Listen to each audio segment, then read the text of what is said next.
Hello, welcome to Meet RX Success Story Podcast. I'm here today with our dear friend Izzie. Hi, Izzie. Hi, Tracy. Thank you for coming to share your story.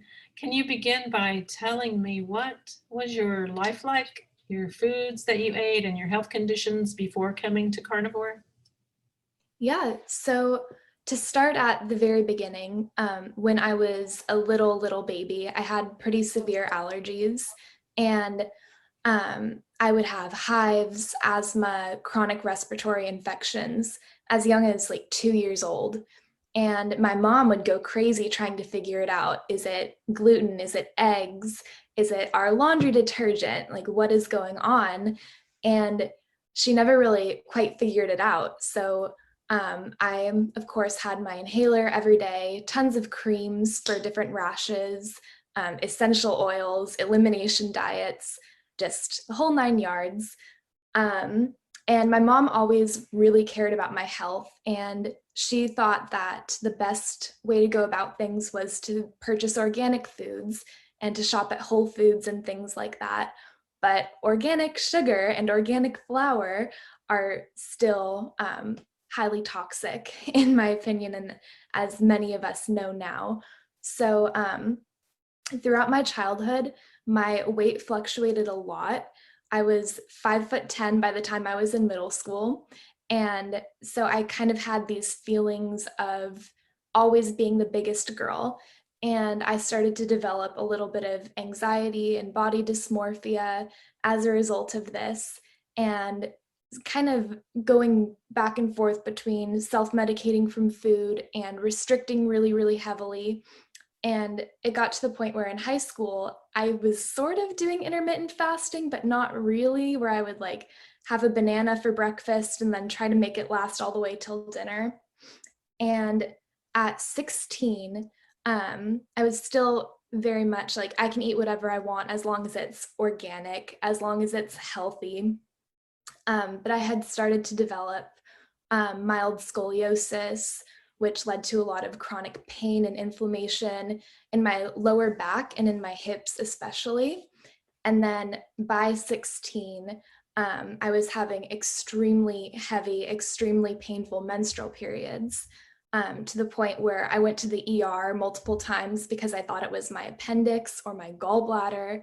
And by my junior year of high school, I had 20 absences from chronic pain and from literally fainting from blood loss, and just this never-ending cycle of pain and stress and trauma. And I ended up choosing to do my senior year fully online.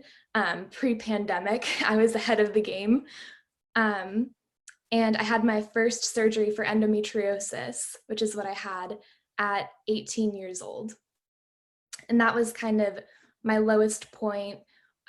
I loved to go get myself some Starbucks or some Chick-fil-A. Sugary coffee was a huge vice for me, and kind of use that to numb the pain until my sweet mom, bless her soul, she had her own sort of rock bottom moment around the time of my surgery. And she started wanting to better herself and start exercising. So we got a gym membership together and we were working out together every single day. And I was kind of following the whole eat less, move more thing. And 40 pounds just flew right off, super easy. And that cleared up a lot of my pain, but the autoimmunity was still there. The anxiety was there and getting worse. I was having panic attacks pretty much weekly. And yeah, so the anxiety was bad, and then COVID happened. So at this point, I was just about to turn 19, and my gym closed, and it kind of rocked my whole world. I started gaining weight again because I just couldn't do the sorts of exercises I had been doing to maintain my weight for so long. And I started heavily restricting. I started looking into vegetarianism and veganism, and I was eating a very high carb diet. I would start my day with a bowl of oatmeal and a banana and some honey. And then for lunch, I would have avocado toast and cherry tomatoes. And then for dinner, I would have some gluten-free pasta with, I don't know, some kind of sauce that didn't have any fat in it, that was mostly sugar, and tons of garlic bread. I could eat my body weight in garlic bread back then. Basically, no meat at all in my diet. And then I started to realize I had to eat every like hour and a half, 2 hours. I could maybe make it 3 hours at the most. I couldn't keep up with my fasting regimen. And I realized that it had something to do with my blood sugar, that I was sort of becoming insulin resistant, even though I had lost all this weight because my diet was so high sugar. So that's sort of where I hit the end of my rope and I was like, okay, I need a solution food-wise here. Wow, that sounds kind of rocky there. But at the same time, you thought you were eating really healthy, the organic foods and everything. And I did the same thing with my family. I went to organic because I thought that was better. But yeah, it's still sugar. Organic sugar is still sugar. And I totally understand that. So how did you find out about the carnivore diet? And did you have any transitional issues when you switched to that? Yeah, so I started out actually with keto because my primary focus was manage my blood sugar, stop getting hungry every 5 seconds. And I found a lot of healing with the ketogenic diet as far as my anxiety went. It was like I was a totally new person. I had already overcome a lot of my issues just through prayer and through finding faith and coming back to the Lord. That was huge in my teenage life. And so I didn't have the racing obsessive thoughts as much anymore because I had worked through that so well, but I still had the heart palpitations, the feelings of faintness and like the choking feeling in my chest. And with keto, that was basically gone. My one downfall was that I became addicted to sweeteners, Swerve, stevia, monk fruit, any of them, like you name it, I was on it. I was a total junkie. And I just knew that it wasn't optimal. I knew that it could be so much better. And especially when my autoimmunity was starting to act up, when I was getting hives after eating these highly inflammatory keto foods like the bars, the nut butters, it was really setting me off. And so I was kind of dipping my toes into carnivore for a while. Like I did a 3-day egg fast, and then I did, I think trying to keep my first 2 meals of the day 0 carb and then having some veggies with dinner. And it really turned around when I met my wonderful boyfriend, Anthony. We connected because we were like, okay, we're both obsessed with fitness. We're both Christian. We just click. We're both keto. And I remember one day sitting down with him at a coffee shop and I said, I have something to tell you. And he said, I have something to tell you. And I was like, okay, you go first. And he said, I think that I'm going to go carnivore. And I was like, me too. It was amazing. We hadn't even like talked about it or anything, but that was awesome because we would just go and go to the grocery store and pick out different meats to try out and stuff like that. And I started pretty simple, staying with the safe foods that I had known on my keto diet, lots of eggs and bacon. And then I gradually started going more into seafood for some more diversity, getting some organ meats in there. Like I love a good liver pate now. I never thought I would, but I find it so nourishing, really, and so freeing to indulge in foods like butter and not just eating egg whites because it was lean, clean protein and chicken breast and all those bodybuilder foods, because weightlifting is actually one of my biggest hobbies and something that carnivore has helped me a lot with. But I can get more into that later. That's just how I got into it and how it was in the beginning. Oh, yeah, that sounds cool. Have you ever made the liver pate with bacon grease? I haven't. Okay, I've used just pork liver mentioning. before. Yeah. I want to try that though. Like, what's her name? Vanessa, ketogenic girl. Yep. Okay, and so did you have any transitional issues going from keto to carnivore, or did you just pick it right up and there was no troubles there? I did have some muscle cramping. That was pretty bad. And then the sugar cravings hit me hard. Even though I had technically been sugar-free for about 6 months before I started carnivore, I had still had the sweeteners. And what a lot of people don't realize is it has the same exact effect on your blood sugar if you're addicted to sugar, which I think every American is at this point. Mhm. Um, so I actually had a relapse with sweeteners around like a month and a half, 2 months into my carnivore diet. And it got back to the point where I was baking again with almond flour and coconut flour and other awful inflammatory things. And I remember just obsessively starting to count calories and track again because my appetite was out of control.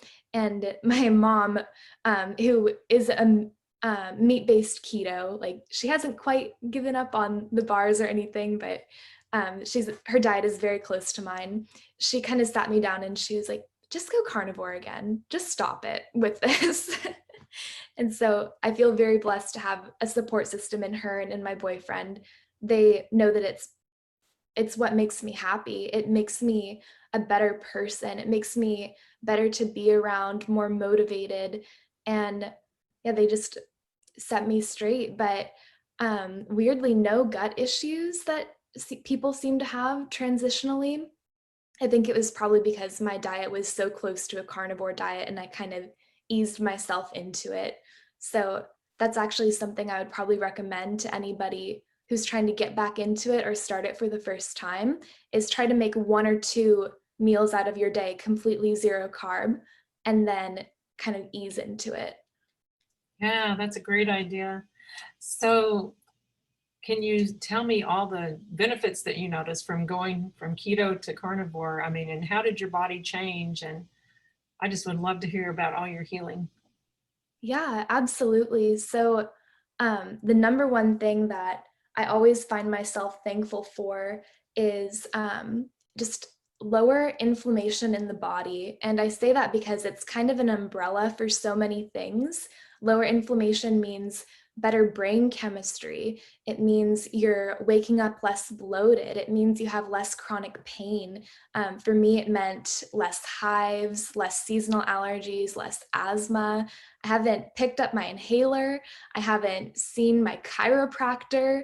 All these things just completely vanished. And the endometriosis and reproductive issues, again, are just completely gone. And that was huge for me because it just felt like a burden that I had to deal with every month that's just been completely taken from me. And also something that I've really been loving is the easy body recomposition I've been experiencing. Like I said, I'm a weightlifter. And so um, when I was starting my keto diet in April of 2019, sorry, June of 2019, I was 140 pounds, 26% body fat, and now I'm 150 pounds, 21% body fat. So I put on muscle, and I put on muscle like crazy on this diet. And I'm able to add about 5 pounds to my PR every single week. I don't even know if that's good because I'm still such a newbie, but to me, I feel like Wonder Woman. I feel on top of the world. So I absolutely love that. And yeah, it's just been really nothing but positive this whole time. Was there anything that surprised you? Was the muscle that part, did that surprise you? Or was there anything else that surprised you after you went on carnivore? The muscle definitely surprised me. Also, sort of like, I think I see lots of body positive women in media saying like, oh, you're always going to have a little, like a little pouch on your stomach or something like that. That's gone. Flat stomach for the first time in forever. And also, again, just mental clarity and how long I can go without food. I went on a hike with one of my friends just the other day. I had my first meal at 7 a.m. I didn't eat again until 3:30 in the afternoon, and I made it through a whole 5-mile hike, no problem. And I just know that when I was mostly consuming carbs, that would have been impossible. I would have fainted. I would have been falling asleep in the car on the way home. Just the energy and the feeling of being so self-sufficient is amazing. It is. Wow. You have got a great success story. I love hearing about it. And so can you kind of tell me, have you ever done one meal a day or any very much fasting or just intermittent, or how does that work for you? Yeah, so I think one thing that sort of keeps me from doing OMAD is just my past with restriction. And also my family members, my mom likes to see me eat 3 meals a day. And I know on Sundays, I like to have Sunday breakfast before church. And then I like to have a nice big lunch with the family and then a nice big dinner with the family. Eating is very much a social thing for me. And I almost never actually run into people weirded out by my diet, or I never find myself in a situation where I'm somewhere and I can't find something to eat, or people ask, why aren't you eating X, Y, and Z? I don't know, maybe it's just the sort of people I surround myself with or what. But OMAD, I have tried it. I loved it. But I think for this season of life that I'm in right now, it's it's not sustainable, I guess. But occasionally, I'm very tuned into my hunger signals. So if there is a day where I don't feel the need to eat for 22 hours since dinner, then I won't. I never force myself to eat, and I never force myself to fast. That's great. So do you have any advice for anyone that's considering this way of eating and they're just not sure if they should jump into that? I know you said try going in a little bit at a time. Is there any other tips that you have? Yeah, I would also say just focus on what you can have rather than what you can't have. Um, that was huge for me, just remembering all of the nourishing, wholesome foods that I was missing out on, that I was restricting for so long. And don't be afraid to give into weird cravings. A lot of us like to eat sticks of butter sometimes. And if your dad walks in on you in the kitchen and you're munching on a stick of butter, you got to do what you got to do. It's okay. um, Being worried about what people think is something that I think gets to you, but you just have to remember that, you know, it's your body and you have to live with it every day. You have to wake up with yourself every day. It might sound bleak, but there's no escaping the body that you're in ever. And so you have to make sure that every decision you make is fueling you and is best for you. And really, life is going to be hard no matter what sort of lifestyle you choose. I mean, I know it was hard on my wallet when I had to drink 2 frappuccinos a day to function. And sometimes it's hard when I'm out and my friends are having something I can't have. It's hard to watch, but you have to choose which hard thing you want. That's true. That's true. No matter which way you go, there's going to be something that could be harder. And Yeah. really, this is more freeing. It seems like carnivore is more freeing to your life. I think so. How Yeah. about you? Yeah. Oh, Absolutely. yeah. How did your mom do with it and your boyfriend? Yeah, like I said, my boyfriend, he was already there. Like he loves to hunt and fish, and he's been in situations where he's been like camping and all he's had is like the clams and the crabs that he picked up along the shore. He's very outdoorsy. I just love it. I find it so charming. Um, and my mom, she I think she struggled with it a little bit at first, But then she started to see the change in me, how much happier I am when I'm not obsessing over counting carbs and I don't have to check labels. I mean, there's so much fake meat out there these days. Sometimes you have to. You gotta be like, is this really all beef? Okay. But no, they see just how much better my life has become and how much freer I am now that I don't have this pain, this anxiety, this worry around food, because that's really an underrated aspect of this whole thing. Is it's so simple. It really is when you get down to it. That's true. It's simple shopping, simple cleanup. It all is really simple, and you don't have to think too much. What do you want for supper? I want meat. Yeah, exactly. Meat, fat. Well, thank you, Izzy, so much for coming to share your story, and I know it'll help many people. People just really enjoy listening to others' success, and that really is encouraging to someone just starting out, especially. Now, so how long have you been carnivore?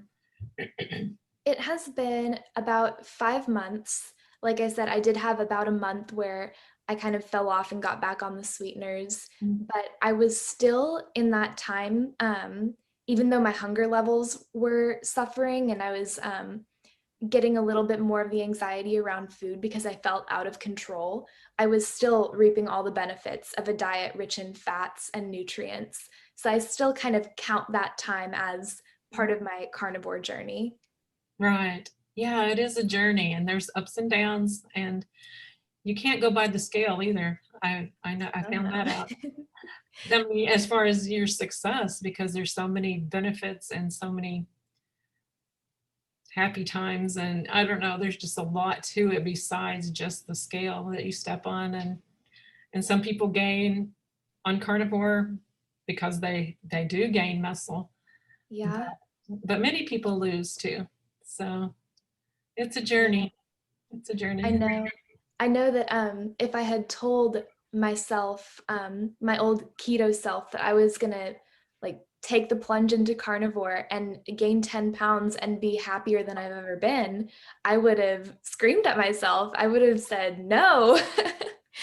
But um, the thing about having more muscle is not only are you stronger, but you're more protected, I think, from just like everyday sort of wear and tear on your body. I just feel more capable and more shapely too. Like when I say I've gained muscle, I don't mean I've got like man shoulders now. I mean, I've got curves. It's nice. Right.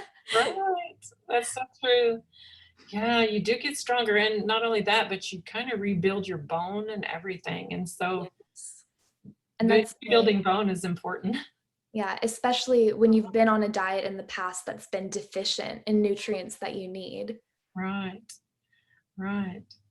Well, thank you, Izzy. I really enjoyed meeting you, and I appreciate you coming to share your story. And I hope to see you soon. All right, thank you. Thank you. Have a good night. You too. Bye bye. Bye.